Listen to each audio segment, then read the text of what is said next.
Ito yung kanyang mainboard. Tapos ito yung kanyang T-con top board. So bago na naman ito, no? So pansin natin dito yung mga clock signal natin.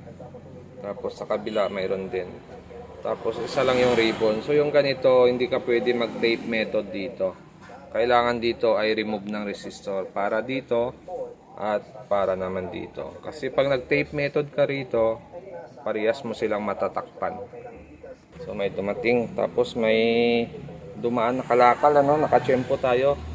Isang 32 saka isang 55 na Skyward. So na-check ko Skyward, nagpa-power on naman pero bar lines na siya.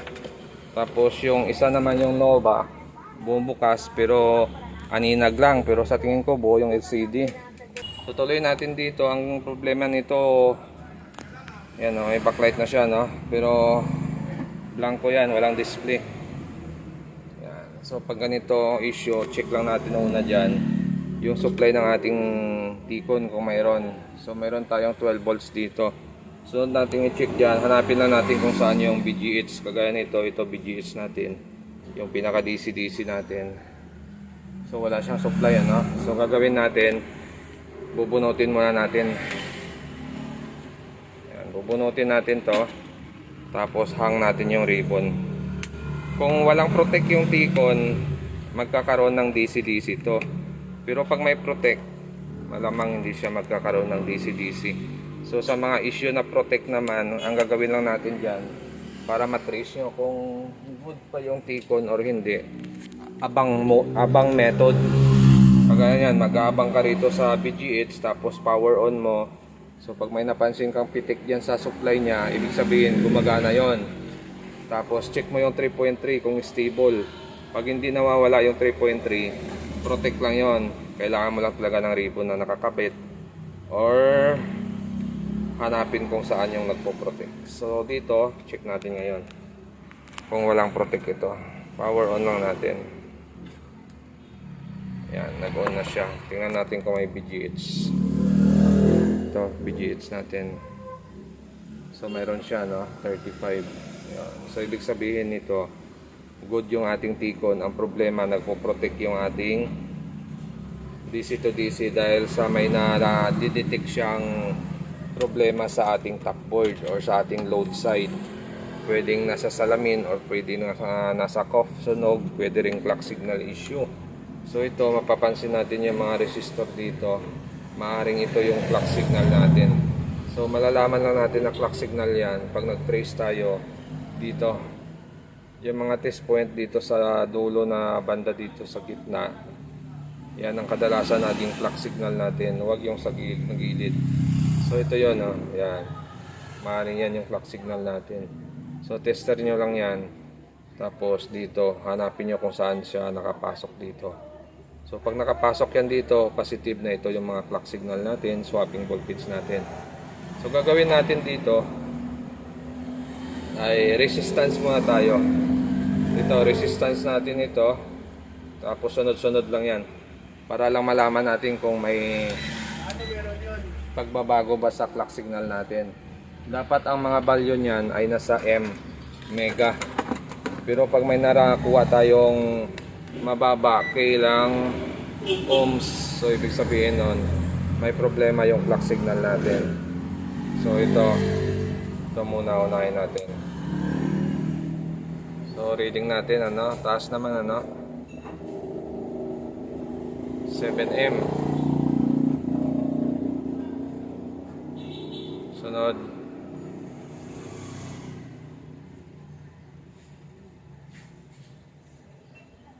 Okay. Walang reading yung kasunod. Wala rin. So ito, reading tayo ng clock signal natin dito. Ito lang. Ayan. Ito ang value nito ay 1.3M lang, ano. Sunod 5M. So check natin yung kabila kung nasa 1 point lang din siya. Pag 1 point lang din dito, ito 0.7 lang dito sa kabila, oh. 0.7M ulit.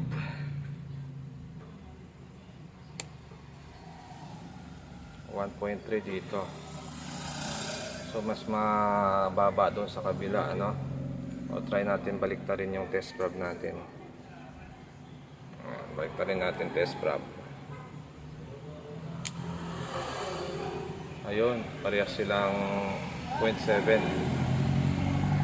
Okay, so dito pala mayroon din siyang clock signal dito. Tapos ginawa natin, tinanggal natin lahat dito. Titingnan natin kung magkakaroon ito ng BGH. Pag hindi, ibig sabihin maaaring sa kabila ang problema. So wala na. Wala pa rin siyang BGH. Protect pa rin siya. Okay. So alamin na lang natin kung clock signal issue or signal supply ang problema. So iba-block natin yung buong clock signal natin dito. Titingnan natin kung lalabas yung supply. Okay, so binlock natin yung clock signal natin dito. At lumabas yung ating BGH. Ibig sabihin clock signal issue. Maaring dito ang problema. Kasi dito natanggal na natin, protect pa rin siya. Yun na. Try natin lumipat dito. Tatanggalin din natin lahat to. At ito naman, ibabalik na rin natin to. Okay, so pinag-jumper na natin siya. Ito kasi puro naman short yung resistor dyan. 0 ang value ng resistor dyan. Kaya kahit i-jumper mo dyan, okay lang. Ito, tinanggal natin to. So nung tinanggal natin ito, tinisting natin siya, nagkaroon na siya ng BGH. Ibig sabihin itong side na to may problema. So para malaman nyo, mabilisan malaman nyo kung clock signal issue, ay mas maigi tape nyo na lang dito yung clock signal natin lahat magkabilaan. Pag nag-tape kayo rito, lumabas yung BGH, ibig sabihin clock signal issue. Saka na lang kayo mag-remove ng resistor. Pero dito sa pag-remove ng resistor, hindi rin sure kung kaliwa ba o kanan. Kaya yung ginawa natin, ganun din yung nangyayari. So una nating ni-remove yung kaliwa, pala hindi naman doon yung problema. Sa kanan pa lang may problema. Pero mapapansin natin dito ang gaspang, ano? Yun know, magaspang yung screen. So pag ganito magaspang yung screen, ay kailangan try natin pagsamahin lahat ng clock signal. Tapos i-short natin sa ground. So hahanapin natin dito kung saan yung clock signal dito. Tapos pagsamahin natin lahat yon. Tapos i-short natin sa ground. Para mawala yung mga hairline sa gilid. Okay, so ito na. Makinis na nga siya. Yung itong side na ito. Pero pansin natin may lumalabas na guhit. Yan, lumalabas na guhit. Normal. Lalabas yung guhit. Normal. Yan. So tatanggalin natin yung guhit na yan. So yung lumalabas na guhit na yan sa ano yan, sa ating LC1, LC2 dito. Dito siya sa LC1 saka LC2 natin. So i-modify natin yung LC1, LC2 natin sa fix na BGH saka ng BGL para hindi nagagalaw yung screen natin. So hahanapin lang natin dito yung LC1, LC2 natin. So ito na-modify na natin yung yan. So yung sa taas natin, so yung sa taas na yan ay BGH. Tapos itong nasa baba ay BGL naman. Ngayon yung display niyan, tingnan natin. Bali yan na yung display niya. Yun o, no signal nakalagay. Tapos mapapansin natin dito, hindi na siya nagkakaroon ng guhit. Kasi nga hindi na nagpapalit-palit yung ating swapping voltage. So okay na yung unit natin. Lagyan na lang natin ng palabas. Tapos magpa-final test tayo. So bali ganyan na siya. Yan. Astron. Okay. So normal na yung display, ano. Yan. So hindi na siya nagkaroon ng guhit-guhit dito. Kasi nga fix na yung LC1, LC2 natin. So yung LC2 natin dyan, yun yung